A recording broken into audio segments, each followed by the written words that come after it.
दोस्तों नमस्कार, स्वागत करता हूं मैं आपका एक बार फिर से हमारे YouTube चैनल सरकारी योजना फॉर यू पर। दोस्तों इस वीडियो में हम बात कर रहे हैं पेंशन धारकों को लेकर। और जो पेंशन धारक है, चाहे वह वृद्धा पेंशन धारक हो या दिव्यांग पेंशन धारक हो या फिर विधवा पेंशन धारक हो, दोस्तों ये पेंशन धारक ध्यान दे कि इन पेंशन धारकों की पेंशन फिलहाल 3,000 रुपये त्रैमासिक आ रही है। ठीक है, यानी हर 3 मंथ बाद। तो इन 3 मंथ बाद जो 3,000 रुपये आपके आ रहे हैं, इन 3,000 रुपये में अगर 1,500 रुपये की बढ़ोतरी आपकी हो जाती है तो 3,000 रुपये 1,500 रुपये प्लस कितना हो जाता है? 4,500 रुपये। अगर 1,500 रुपये की बढ़ोतरी इसमें हो जाती है तो 4,500 रुपये आपको मिलने लगेंगे। तो क्या आपको 4,500 रुपये सही है या नहीं, कमेंट बॉक्स में बताएं। आप 4,500 रुपये लेना चाहते हैं हर 3 माह में या नहीं, तो कमेंट बॉक्स में कमेंट्स करके बताएं। और अपने ज़िले का नाम मुझे जरूर कमेंट बॉक्स में कमेंट्स कर दें। अगर आप उत्तर प्रदेश से हैं तो अपने ज़िले का नाम अवश्य बताएं। तो दोस्तों देखिए, पेंशन धारकों को लेकर खबर है कि पेंशन धारक पेंशन में 500 रुपये की बढ़ोतरी सरकार के द्वारा की जा सकती है। और यह घोषणा 7 मार्च यानी होली पर आपकी हो सकती है। तो दोस्तों 7 मार्च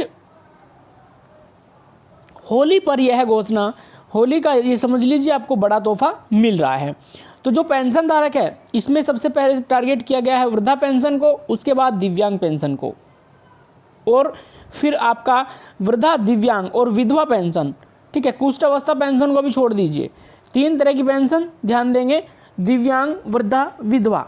ये जो पेंशन धारक है इनके पास और सबसे बड़ी मुसीबत होती है इसमें विधवा पेंशन, विधवा जो पेंशन धारक है उनको, वृद्धा पेंशन धारकों को और विधवा पेंशन धारकों को।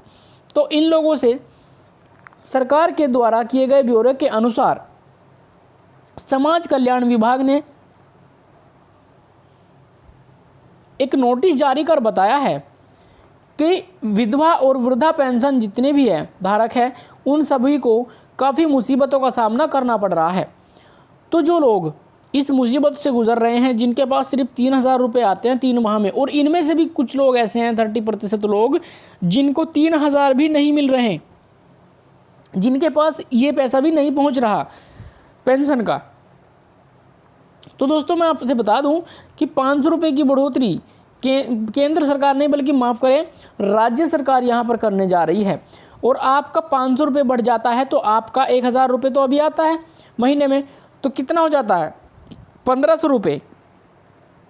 1 माह का आपको 1,500 रुपये मिलना शुरू हो जाता है।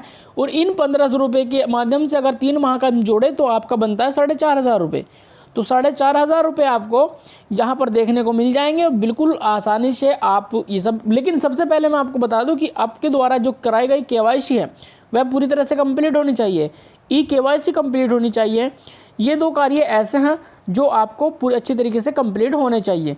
KYC यानी सत्यापन, अपने खाते का सत्यापन आपको कराना होता है जो कि बैंक से आपका होगा। और KYC यानी इलेक्ट्रॉन सत्यापन, जो आपका बैंक के द्वारा बैंक से नहीं बाकी किसी भी कंप्यूटर से कराया जा सकता है बाहर से। तो ध्यान देंगे KYC और KYC पर यहाँ पर फोकस किया गया है सरकार के द्वारा। सरकार ने कहा था जिन लोगों की ये दोनों चीज़ें नहीं होंगी उन लोगों को पेंशन नहीं दी जाएगी, और ये साफ साफ लफ्ज़ों में सरकार ने बोल दिया था, योगी आदित्यनाथ जी ने। तो दोस्तों केंद्र सरकार के द्वारा भी कुछ अंश दिया जाता है, जैसे 300 में और 200 राज्य सरकार के द्वारा, तो बन जाता है आपका 500 रुपये। इस प्रकार से आपकी जो पेंशन आ रही है वो केंद्र सरकार और राज्य सरकार के दोनों के अंशदान से आ रही है, न कि किसी एक से। तो ये थी फिलहाल की खबर आप लोगों के लिए। दोस्तों बाकी आपको मिलता है आने वाले अगली वीडियो में एक नई अपडेट के साथ। तब तक के लिए जय हिंद, जय भारत, वंदे मातरम। बने रहे हमारे साथ और देखते रहे हमारा YouTube चैनल सरकारी योजना फॉर यू।